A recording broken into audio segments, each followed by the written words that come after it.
अस्सलामुअलैकुम मेरी प्यारी यूट्यूब की फैमिली, कैसे हैं आप लोग सब। उम्मीद करती हूँ कि आप लोग बिल्कुल ठीक ठाक होंगे और अल्लाह के करम से मैं भी बिल्कुल ठीक ठाक हूँ। तो आप सबकी फरमाइश पे आज मैं आपको बनाना सिखा रही हूँ नान खटाई, बिल्कुल बेकरी स्टाइल की, वो भी घर में बनाना। बहुत ही कम इंग्रेडिएंट से घर में बन के रेडी हो जाती हैं और इतनी माउथ मेल्टिंग ये बनती है, मैं आपको बता नहीं सकती। तो चले बनाना जी स्टार्ट करते हैं।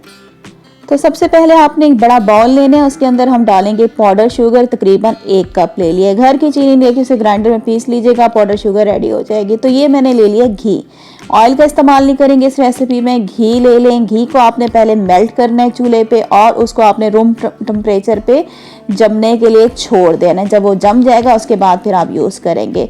तो घी मैंने तकरीबन ले लिया 99 ग्राम, मतलब 4 टेबल स्पून। तो अब आपने क्या करना है, इन दोनों चीज़ों को पहले अच्छे तरीके से आप मिक्स कर लेंगे। उसके बाद हम इस्तेमाल करेंगे बीटर।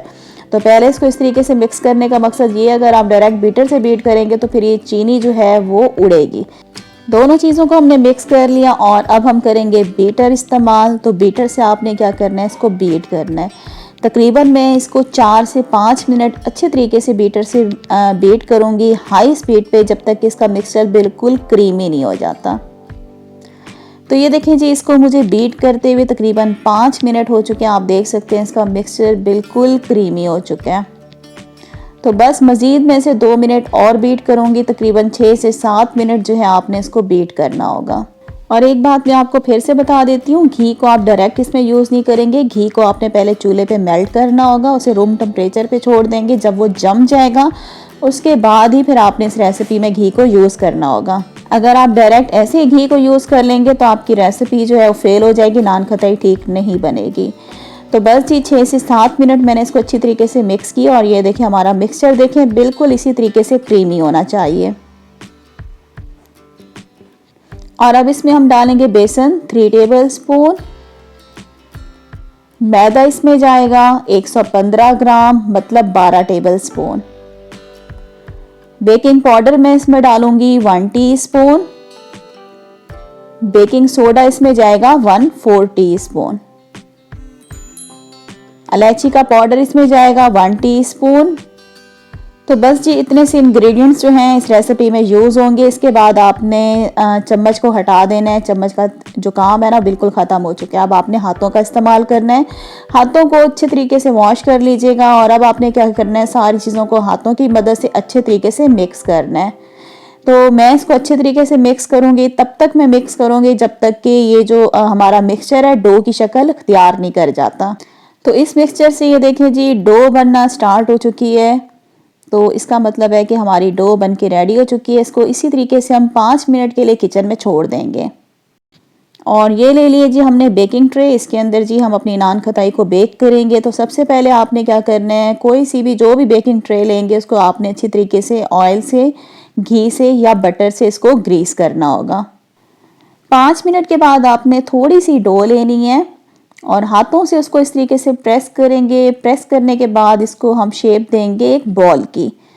तो बॉल की इसको शेप दे देनी है। ख्याल रखिएगा कि इसके अंदर क्रैक्स बॉल के अंदर बिल्कुल भी नज़र ना आए और हाथ की हथेली से हल्का सा आपने इसको प्रेस कर लेना है, जिस तरीके से आपने देखा है।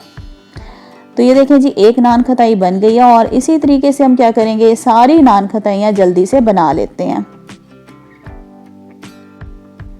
और ये मैंने ले ली अंडे की जर्दी, इसको मैंने फेंट लिया था। अब आपने क्या करना है, इस तरीके से ब्रश कर लेना है जर्दी को। इससे क्या होगा, जर्दी लगाने का मकसद ये है कि जब हम इसको बेक करेंगे एक बड़ा ही प्यारा सा कलर जो है वो नान खटाइयों के ऊपर आएगा।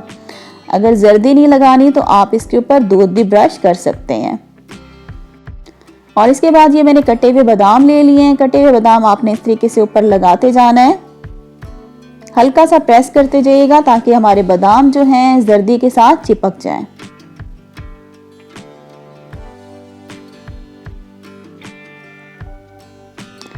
जी तो अब मैं इसको बेक करने के लिए ओवन में रखूंगी। तो बेकिंग ओवन जो है हमारा प्री हीट हो चुका है, तकरीबन 15 मिनट तक मैंने इसको प्री हीट कर लिया था, गर्म हो चुके हैं। और अब क्या करेंगे, आपने इसको रख देना है अंदर और इसको हम बेक करेंगे 180 सेंटीग्रेड पे तकरीबन 15 से 20 मिनट तक।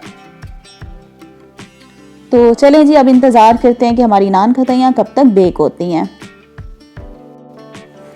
तो ये मैंने नान खताइयाँ थोड़ा सा मिक्सचर बच गया था, ये एक अलग ट्रे में मैंने रख दिया। और एक और बात मैं आपको बताना भूल गई हूँ कि जब भी आप इसको बेक करेंगे नान खताइयों को, तो बीच में आपने गैप जो है नान खताइयों के लाजमी रखना है, क्योंकि जब ये बेक होती हैं तो ये फूलती हैं। अगर आप गैप नहीं देंगे तो ये नान खताइयाँ आपस में चिपक जाएंगी। और ये देखें जी, हमारी नान खताइयाँ जो हैं फूलना शुरू हो गई हैं, आप देख सकते हैं राइज हो रही हैं।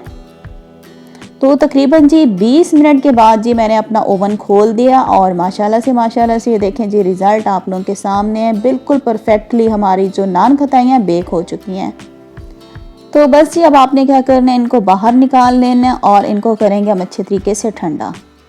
इस मिक्सचर से टोटल हमारी 20 नान खताइयाँ बन के रेडी हुई हैं। मैंने मीडियम साइज़ की बनाई हैं। अगर आप बड़ी बनाएंगे तो टोटल जो हैं 15 नान खताइयाँ बन के रेडी होंगी। और ये देखिए जी, एक नान खताई मैं आपको इसका आगे पीछे से कलर दिखा रही हूँ, माशाल्लाह से बहुत ही खूबसूरत कलर आया है। और आप यकीन करें ये बहुत ज़्यादा मज़ेदार बनती हैं। ज़रूर रेसिपी को आप लोगों ने जी ट्राई करना है। और एक नान खताई को मैं आपको तोड़ के दिखा देती हूँ। और ये देखें जी, इसका टेक्सचर देखें माशाल्लाह से, जिस तरह से नान खताइयों का होता है सेम उसी तरह से आया है। बहुत ही मज़ेदार बनती है खाने में, ये बहुत ज़्यादा लजीज होती हैं। तो बहुत ही कम इंग्रेडिएंट से हमारी घर में बन के रेडी हो जाती है नान खताइयाँ। आप इसको एयर टाइट बॉक्स में भर के 15 से 20 दिन तक आप इसको एंजॉय भी कर सकते हैं। तो इधर ही जी आज की वीडियो का एंड करती हूँ। अगर आपने मेरा चैनल अभी तक सब्सक्राइब नहीं किया, चैनल को सब्सक्राइब कर दें, वीडियो को शेयर कर दीजिएगा। अल्लाह हाफिज़।